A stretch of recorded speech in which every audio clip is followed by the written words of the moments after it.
La venganza de Don Mendo. Una obra cargada de humor en la que el trama poético queda ridiculizado a través de un constante uso de la mala rima y los juegos de palabras.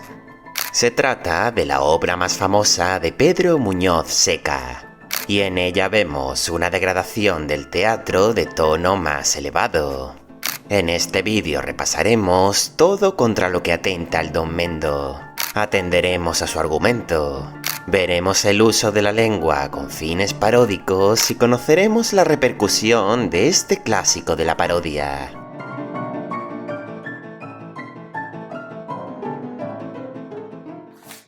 La parodia. Estas imitaciones burlescas nos parecen tan frescas por un motivo. Se basan en recoger los aspectos más convencionales de un género concreto y exponerlos de manera irónica. Así, cuando un movimiento artístico queda saturado y manido, llega la parodia a fulminarlo. A través de unas bases ya establecidas, estas obras lúdicas crean algo nuevo, valiéndose de la ridiculización y exageración de unos tópicos que ya están muy vistos. Por ello, la parodia necesita que el lector o espectador conozca de antemano o bien el texto parodiado o bien el género en cuestión. Si es el caso, la degradación surge efecto. Para afrontar este análisis de la venganza de Don Mendo debemos atender, por tanto, al panorama teatral de la época de su autor. El modernismo que imperaba en ese entonces también tuvo su influencia en el teatro. En esta época se cultivaron unos dramas históricos en verso que se consideraron una continuación de los surgidos en el romanticismo, pero con menor énfasis y carga poética. Este teatro cuidó la lírica de los diálogos a la manera que se hizo en el Siglo de Oro. Entre 1910 y 1930 tuvieron gran éxito estas obras donde encontramos la representación de grandes hazañas del pasado. No obstante, estas pecaban de glorificar demasiado un tiempo que no fue ni de lejos la de los mitos nacionales. Muchos vieron en su recuerdo del pasado un teatro vacío que llenaba ese hueco tirando de una lírica artificiosa.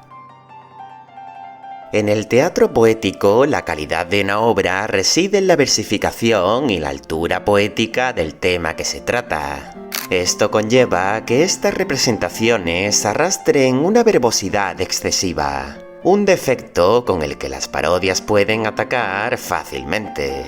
Estas ya cometieron contra el teatro romántico, con representaciones que, desde el denominado género chico del XIX, ridiculizaron obras como Los amantes de Teruel o el mismísimo Don Juan Tenorio. Para la época de Muñoz Seca, el teatro modernista era el que estaba en tendencia. Pero sus valores anticuados y su lenguaje hueco ya era notable. Así que el autor lo tuvo fácil para ridiculizar a este movimiento con una obra que, precisamente, constituye un drama histórico en verso. Para ello, se valió de la exageración de estas fórmulas, poniendo en práctica lo que se conoce como astracán. Se define al astracán como el género que empieza donde otros terminan. Pues cuando el teatro modernista empezó a decaer, ahí se impuso el astracán para engordar sus recursos y llevarse la verosimilitud por delante. De esta manera se crea un disparate en el que se ridiculiza la obra o movimiento original, causando la risa del espectador que ya estaba habituado a los procedimientos de los que se apropia. Y esto es lo que vemos en La venganza de Don Mendo. Una degradación de estos dramas históricos. En esta parodia en verso, los juegos de palabras y los chistes son una constante. Sus personajes, propios de la Edad Media, son despojados de su decoro habitual y quedan expuestos a una trama en la que se descubre lo ridículo de sus arquetipos. En la obra conocemos a Don Mendo, un noble con pocos recursos que tiene como amante a Magdalena, hija de don Nuño de Jarama, quien la ha prometido con don Pero, duque de Toro y privado del rey Alfonso VII de Castilla. Don Mendo escala por las noches hasta el cuarto de Magdalena, pero la dama ya está cansada de su enamorado. Ella quiere prosperar con el matrimonio que le ha concertado su padre con el duque. Busca, entonces, perder de vista a don Mendo. Así es como le ofrece un collar de perlas para que pague sus deudas y marche a la guerra. Pero son sorprendidos por don Pero, quien pasaba cerca y vio la escala que conducía al cuarto de su prometida. En esto los nobles arman un alboroto en el que aparece don Nuño. Ante esta escena, don Mendo, quien se compromete a no deshonrar a Magdalena, afirma que entró para robar el collar, por lo que termina preso en un torreón. De esta manera Magdalena se quita de encima a don Mendo. ¡Santo Dios, que escuché! Ella es su esposa, su esposa. Si tal es verdad, estimo que salvándola hice el primo de una manera espantosa. Pronto he de saberlo, sí, que he de preguntarle yo y he de arrancarle. Mas y la palabra que di. Pero este, al recibir este menosprecio de la dama, jura venganza. ¡Venganza, cielos, venganza! Juro y al jurar te ofrendo que los siglos en su atuendo habrán de mí una enseñanza, pues dejará perduranza la venganza de don Mendo. Ya en la primera jornada vemos las concomitancias con el teatro romántico. El asunto del matrimonio concertado remite a los amantes de Teruel. La aparición del rival en el encuentro de los amantes, a don Álvaro la Fuerza del Sino. La rivalidad entre estos a don Juan Tenorio. Así podríamos seguir hasta obtener un rico listado de obras que caen en las redes de esta parodia.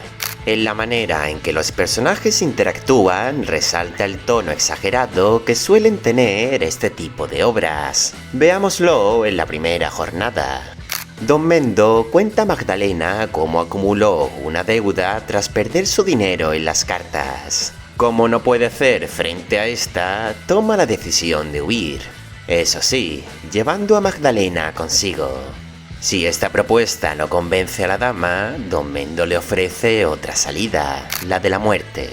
Saca entonces, según las acotaciones, un puñal enorme y le propone que ambos pongan fin a su vida. Lo cómico de esta escena surge en la misma exigencia de don Mendo, quien dice de acabar primero él con Magdalena y luego ella hacer lo mismo con él. Cosa imposible, pues ella sería quien muera en primer lugar. Centrándonos ahora en su relación con el drama histórico, vemos que la puesta en escena de la venganza es del estilo a estas obras. Las escenas transcurren en lugares como una sala de armas, una mazmorra o un campamento militar. Además, encontramos momentos de gran pomposidad, como la llegada del rey con su séquito o la visita de don Pero y Magdalena a la mazmorra donde se encuentra don Mendo. Pero luego vemos que el dramatismo de estas escenas queda degradado por detalles ajenos a este ambiente. Cuando don Mendo se encuentra al pie del torreón de Magdalena, toca con un laúd el cuplé del relicario, muy popular en tiempos de Muñoz Seca y seguramente conocido por aquellos que lo escucharon en su estreno.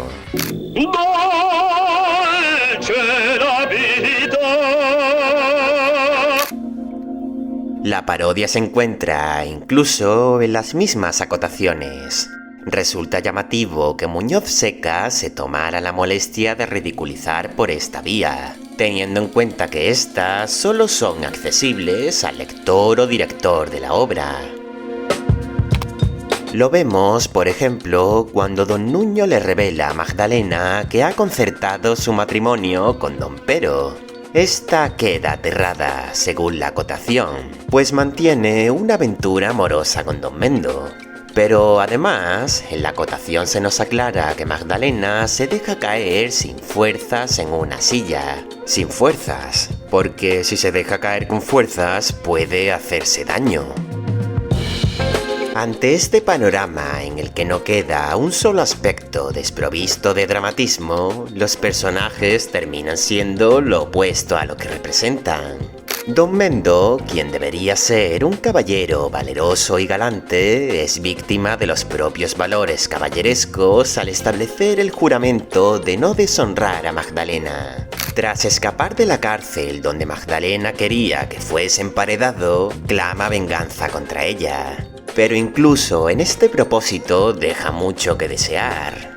En la jornada tercera, este aparece en escena como un misterioso trovador, pero termina enamorando a las mujeres a su paso, llegando incluso a hacer el Don Juan con alguna de ellas. Resulta que, pese a mostrarse como un ser solitario, Don Mendo termina atrayendo a las damas, entre ellas la reina o Azofaifa, una de las moras que lo acompaña durante su labor como trovador errante.